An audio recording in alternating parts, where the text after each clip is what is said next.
chocolate in a microwave. So here we go. And this is pretty much enough to do the whole class.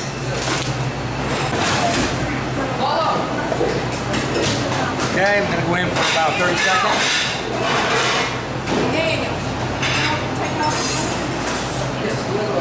And what we're gonna do is take it out, stir it, another 30 seconds, pull it out, stir it, maybe 15 seconds, pull it out, stir it. When you have a half and half blend of white chocolate and liquid, don't want any further stir it, it's empty. All right? We'll just show one more and that'll be it.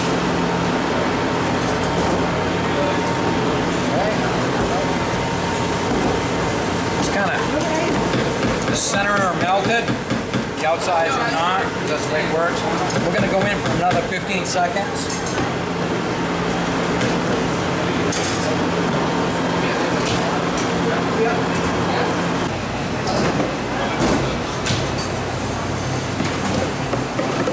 Okay.